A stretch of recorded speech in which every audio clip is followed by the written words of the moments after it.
So, when considering these developmental factors that we discussed affecting logic and decision making, what are the results in our nursing assessment of the situation at hand? Well, one, there's impaired decision making, which leads to a greater risk for traumas, both physical and emotional, and this can result in the ineffective coping that ultimately leads to things like alcohol misuse, drug misuse, so on and so forth. But the hope is that with proper education on risk factors and resources available, college students can make a more educated and safe decision in regards to drinking. To put this in even more nursing lingo, I think we can really develop a well-rounded nursing diagnosis that's generic to that age group and the situation at hand. So one would be ineffective coping related to chronic stress, secondary to college expectations as evidenced by alcohol misuse. Another one would be impaired decision making related to developmental factors, secondary to age as evidenced by alcohol misuse and unintentional exposure to traumatic events. So going along with the SBAR format, the next thing to do is a recommendation for the situation. And my recommendation is that you just simply never drink again. Now obviously I'm not serious because it's your decision. If you choose to drink, that is something that you can do as an adult. Obviously, alcohol being a form of poison to your body, it is not advised in any way that people should be drinking, nor is it beneficial to anybody in any way. It's just a recreational, potentially social thing that people participate in, and that is a choice. But my recommendation would not be realistic to simply say that we should all just abstain from drinking ever. Now, if you're someone who struggles with severe alcohol misuse or alcoholism, then through treatment and different programs, usually the recommendation would be to abstain from drinking. But overall, statistics would show that abstinence in any regard towards college group generations is not typically successful. So let's talk about some more realistic mechanisms to avoiding alcohol misuse. So the information on this slide is actually brought about from AIM. If you recall, in high school, maybe at some point, having somebody come in and talk about the threats of alcohol and being impaired while driving and so on and so forth. That was probably the AIM Foundation, which aims to inform students of all ages the negative effects of abusing alcohol and how that affects those around you and yourself.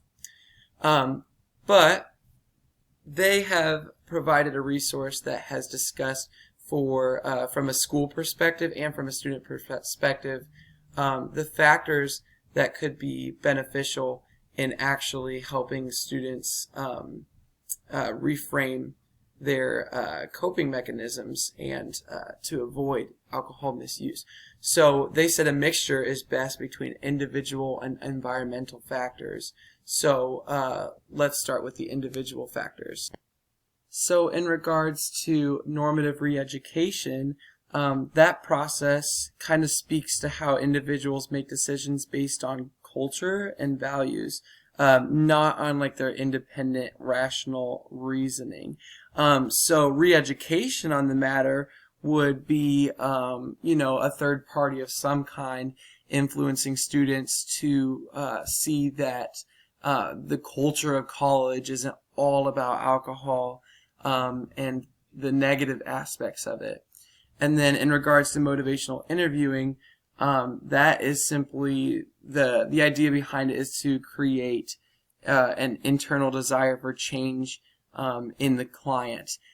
So this is kind of where therapy might come into play, or even just talking with a school counselor might be a place for motivational interview, where they can kind of target why the student's choosing to drink so much or drink in general, and encourage them to see the negative aspects of it, and then pursue more positive ways of coping. And that's kind of where this third part inevitably plays a role too, of skills training, because without the skills, how can somebody make changes? So this might look like the proper coping mechanisms opposed to alcohol misuse. So maybe that's some kind of release for somebody, like going to the gym or running or something like that, or different breathing techniques to avoid stress. Maybe they need help organizing their calendar better. I know that can be a big thing in nursing school, and that was helpful for many of us in our learning strategies class when we learned to organize our schedules better to prepare for a successful semester. So that would be a form of skills training. And then the other part is environmental factors, which are all straightforward when you read them. But so changing like the minimum drinking age, or in our case, maintaining it at the age of 21, although there has been talk about moving it up before in the past. Limiting happy hours in school areas. So sometimes I know at one of my colleges, Applebee's did not do happy hours near as much as they do in Peoria and other restaurants like that. And it all has to do with local laws and such, and how they're affected by the college. And then perhaps heightening the drinking tax to discourage the drinking behaviors. So I kind of wanted to make this more personal to our nursing school too. So I wanted to make some recommendations for college in general. And we just discussed, how it affects the students and what colleges can do to provide those resources. But how could our college as a nursing school provide better resources for us to avoid negative coping in regards to perhaps alcohol, as we're discussing right now? One thing I would recommend that I think would be really neat would be wellness checks of some kind. So that could be in the format of an open email from our school counselor checking on each student, or perhaps it would be really cool if we had like mandatory appointments with our guidance counselor, maybe like every 2 months during the semester.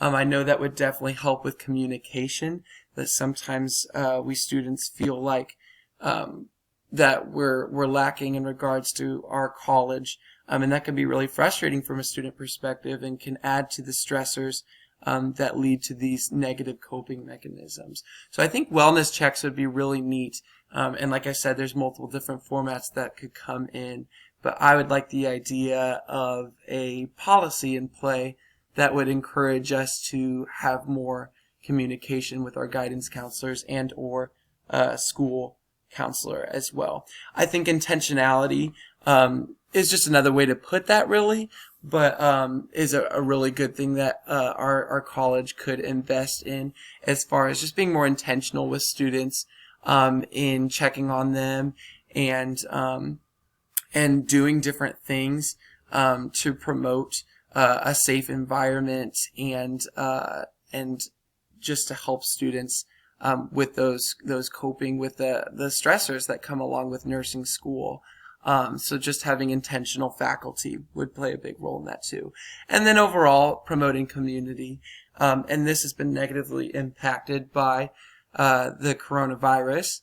But, I think that every college is always striving to build on their community.